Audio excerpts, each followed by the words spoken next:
студенттер үшін сол кездегі 60-шы жылдардағы тура бір құрандай есептелінуші еді.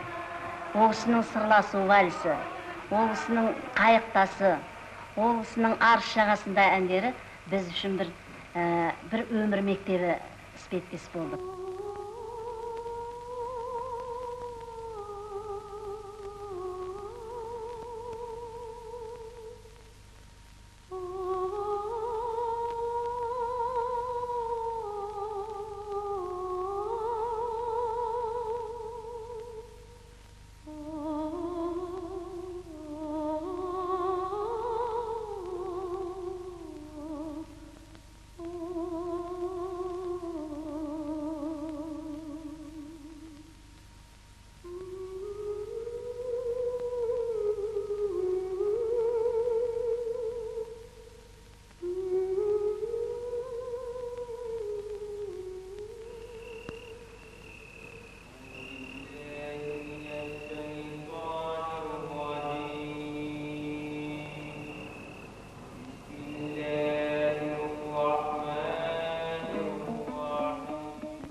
Жар қадірін білерсің, жетірлік келсе басыңа, жас қадірін білерсің, ақ кіргендай шашыңа. Дос қадірін білерсің, айналса дұшпан басыңа, көңіліңдай бұлт басып жан келмесе қасыңа. Мен кейде әзілдеп те айтам, бұл отырарда Арыстан бап туған, Нәсір әл-Фараби туған, бұл отырарда Шәмші Қалдаяқов туған деп әзілдеп айтам. Шын мәнісінде мен мына отырарда туып өскем. Отырар дегеніміз қазіргі Шәуілдір.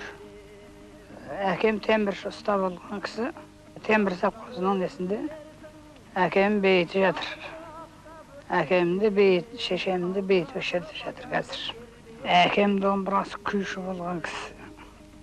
Темірші ұста болған менен. Гармон тартқан кісі. Қобыз да тартқан Қалдаяқ әншісінде де 8 қырлы кісі болған адам.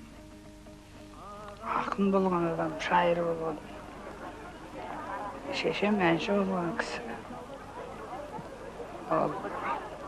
Әншілік, музыканттық жағымыз ол әкемде де, шешемде де екеуінде түптігі тұнып тұрған әншілер, музыканттар.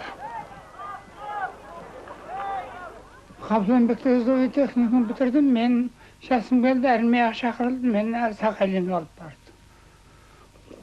Орта білімді азамат болғасын, мен әскери училищеге барды.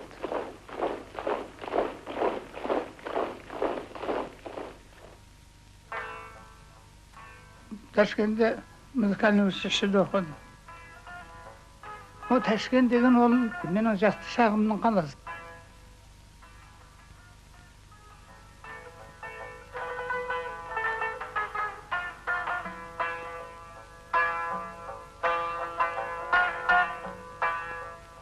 Қайықтаны бірінші рет радиоға шығарған Жамал апа Омарова. Өйткені қайықта 57-ші жыл жазылды дағы, ол бәйге жазылмай қалды дағы, конкурсқа жазған. Бір жыл шамаданды жатты дағы, 58-ші жыл көктемде Жамал апаға үйретуім, осы әнімді бір көріңізші деп. Жамал апа үйреніп алды дағы, сразу айтып өт, қайықта популярны болды деп. Бойдақ кезімде мен Жамал апаның үйінде тұрдым. Ол кезде тұрмыста нашар болатын. Тамақ, шай су мәселесі студенттерге ауыр кез болатын. Жамал апаның үлкен баласы есебінде тұрдым үйінде. Болсақ тағы жаңа таныс, düşсек талағаш қайықтай. Ұшқыр қиял кетті алыс, бұйырмашы айыппай. Самыр болар толғандырған, айдын шалқар көл беті. Сәулем мені ойландырған, сенің жарқын келбеті.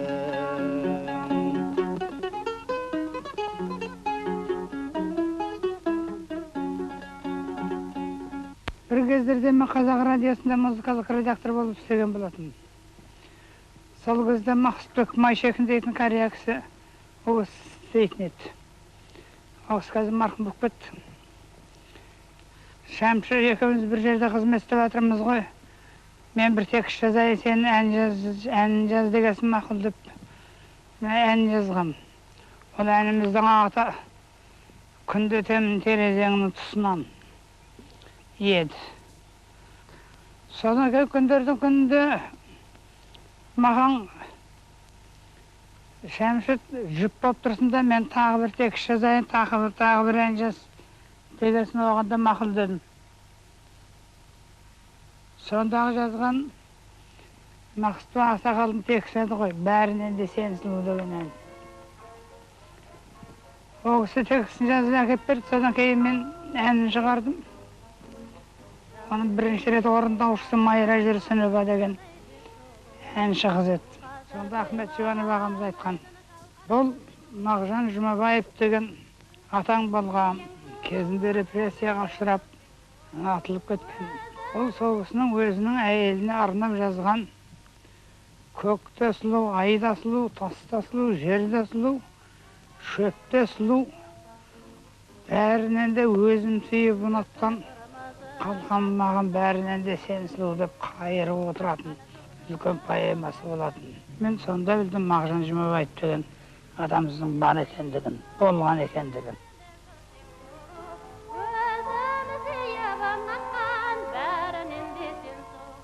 Мен Қазақтың мемлекеттік құрманғазы атындағы консерваториясының композиторлық факультетіне 56 жылы Ташкенттен келіп түстім. 57 жылы ноябрьде мекен, декабрьде мекен мен Ақмаңдайым жаздым. Ол әнді жазып келіп 58 жылы арада бірнеше әндер жазылып жатты ғой енді. Бірнеше әндер жазылып жатты. Композиторлық факультетте оқыған балаға үйге тапсырма ретінде беріледі, фортепианный пьесалар жазу керек, басқа шығармалар жазылу керек, әннен басқа. Солардың бәрінің ортасында Ақмаңдайлымды 58 жылдың декабрінде шығардым ол ярыққа. Роза Бағданова ол кезде әккі болып жүретін, Шәмші қалың қалай, жағдайын қалай деп жүретін. Мен оның жазған әндерін өзім сүйіп айтамын. Енді Ақмаңдайлымның бір жағдайын, уақиғасын айтайын. Жаңа Ақмаңдайлымды алып келгеннен кейін ойнап атыр. Ойнап. Мұзафар Әлімбаевпенен екеуі келіпті. Реке, осы өлеңді сізге алып келдік, осы қалай болады екен деп. Тыңдадым. Тыңдап едім, өте маған ұнады өлеңі. Өте ұнағаннан кейін кәдімгі қолма-қол өлеңді айтып кеттік те, 1-2 күннен кейін барып жаңағы радиоға жаздырдық. Содан кейін халыққа айттық. Әр көргенімде апау, жаңа Ақмаңдайлымның буы мені көтеріп жүрген деп. Ақмаңдайлым енді халықтың сүйіп айтатын әні десем, мен жалған айтпаспын. Енді қазір қалдаяқтай композиторлер енді халықтың жанын табатын, оның жаңағы жазған мелодиясы өте әсерлі болатын. Ең кемінде бір әйтеуір 25 шетелінде айтын. Сол тілім білмейтін жерлердің өзінде де жаңағы Ақмаңдайлымды өте жақсы қарсы.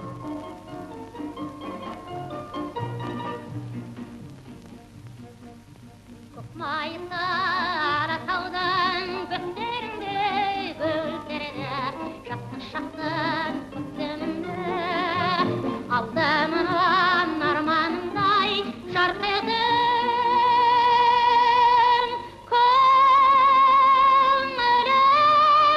Köngülümde jittiğindey baktın gemay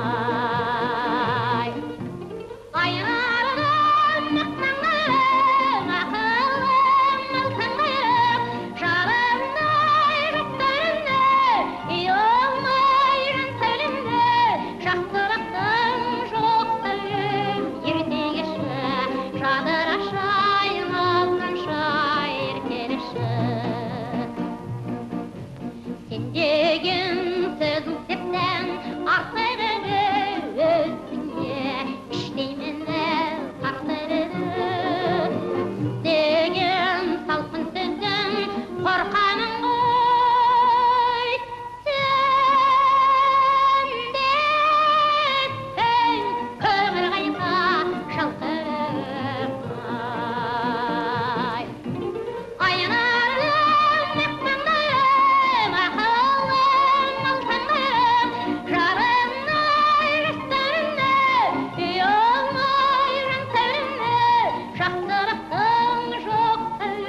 Мұқағалиді бүкіл Қазақстан болып қолға алып, өлгеннен кейін дәріптеп отырмыз ғой. Мұқағали шын мәнісінде қазақ халқының ең бір мықты ақындарының бірі болатын.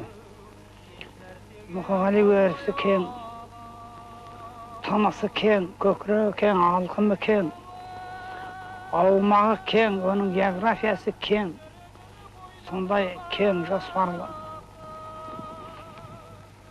түрдегі үлкен ақын еді Мұқағали. Мұқағали шын мәнісінде бұл жалғанға яки былай өзінің айналасына жүрген ортасына ырза болмай кетті ғой. Ырза болсын болмасын табиғаттың тағдырдың ісі шығар әйтеуір дүниеден кетті. Бірақ өзіміз байқап жүргеніміз ешқайсысына да ырза болмай, көңіл толмай кетті. Өйткені Мұқағали сияқты мықтылардың өзі санаулық. Қазірдерде бар мықтыларымыз, Құдайға шүкір. Санаулы. Санаулы пәленшелер, төленшелер деуге болады.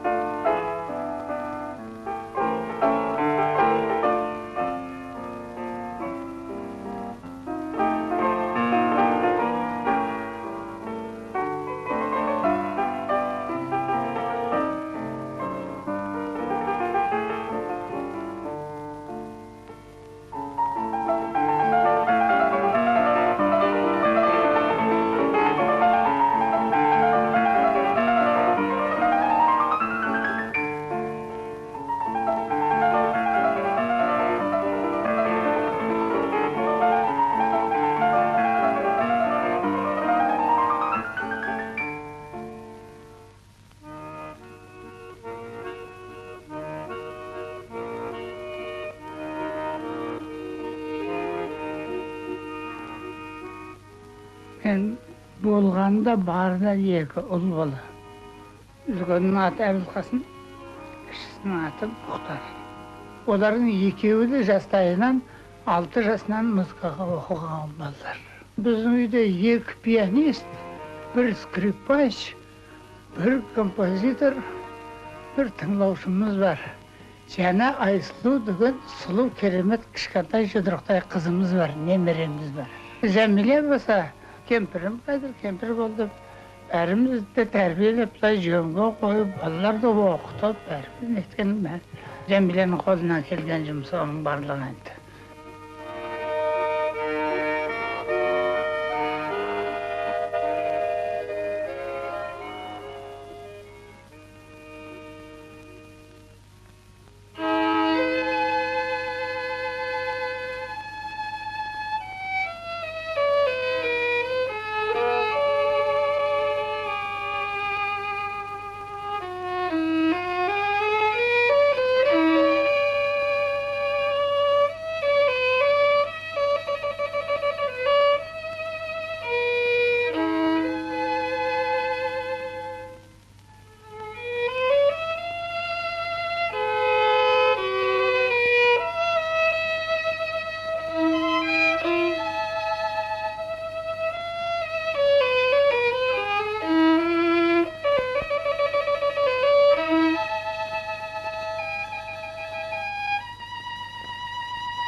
Композитор деген ол ең алдымен Құдай береді.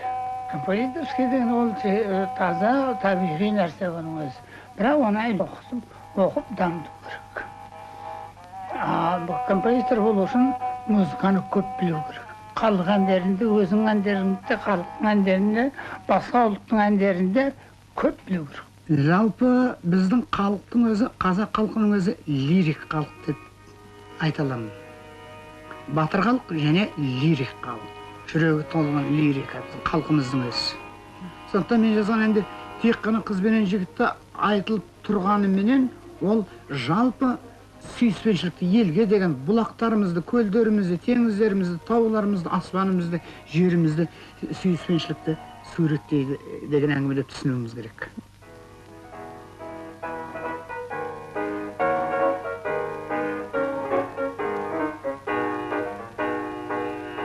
Алтын күн аспаны, алтын дән даласы, думанды бастады далама қарашы.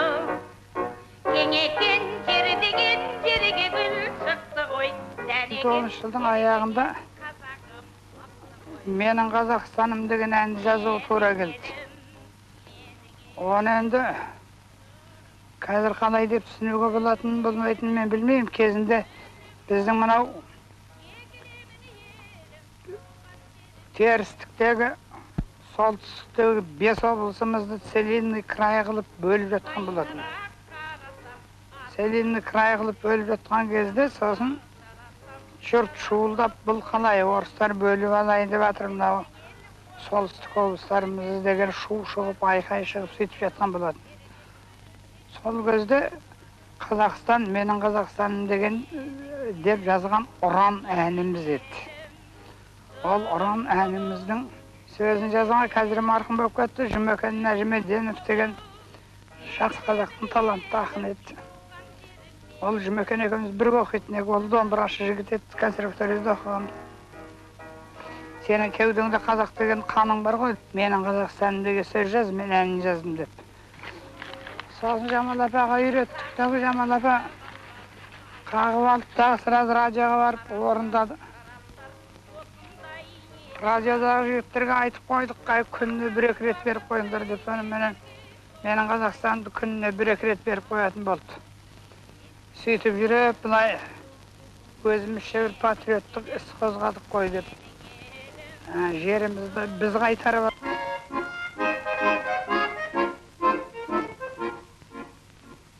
Алтын күн аспаны, алтын дән даласы, думанды бастады далама қарашы.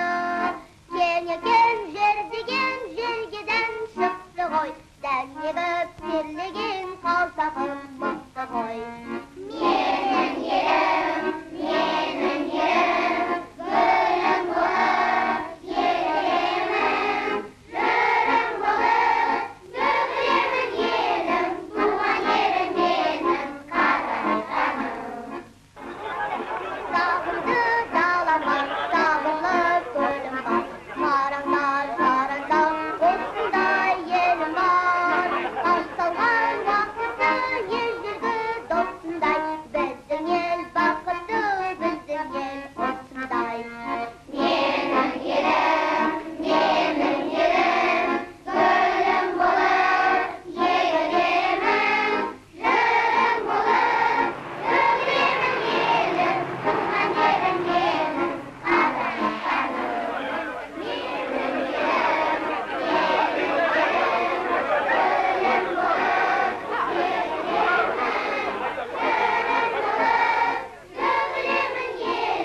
туған ерім менің Қазақстаным.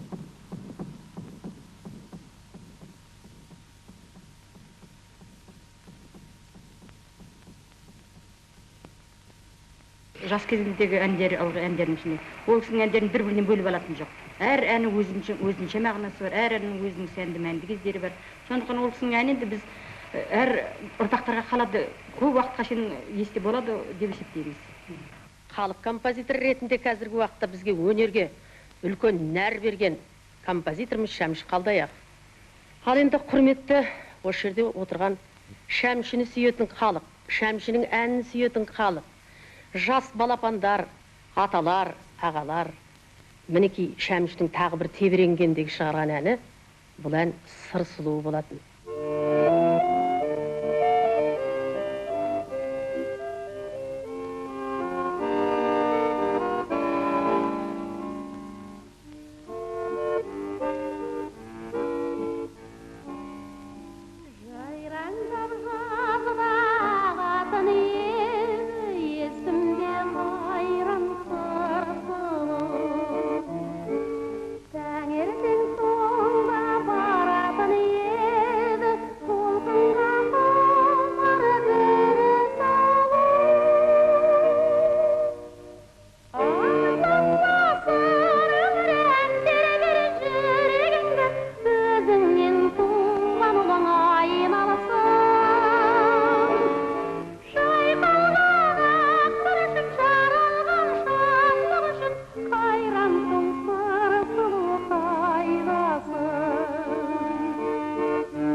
Қайтама солғды жайраңдап сырған, толқынды шашы күн қағып.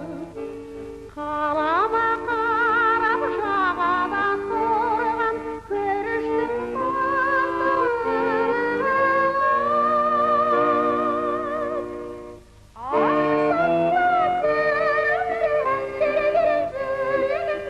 сөзіңнен туған ұлың айналасың.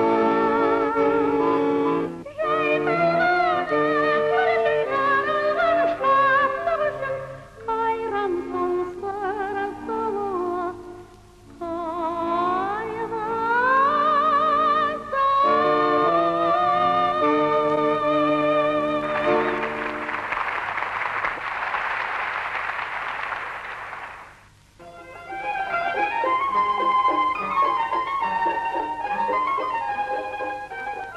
Әнді алдыменен өзім жазып аламын.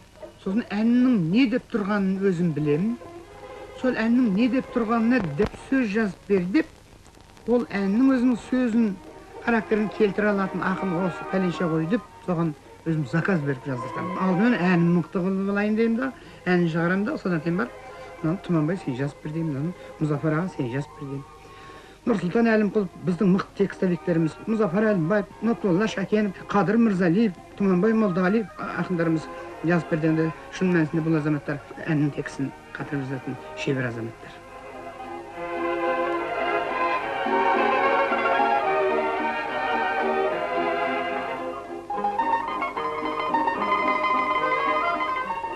Менің шешем міне келіп жатыр мына ауылдың сыртында, әкем қасында. О кісі өмірден жас кеткен кісі, ұзақ уақыттар ауру болды. Сол аурудан кетті. Ал ол кезде мен бойдақ едім. О кісі 59 жыл кетті. Қазақтан мақал бар. Анаңды Меккеге 40 рет арқалап апарып алып келсең де қарызынан құтыла алмайсың деген. Соның бір жобасы болып тұрсын деп мен 59 жылдан бастап ана туралы ән жазайын деп ойға түскен.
көзіңнен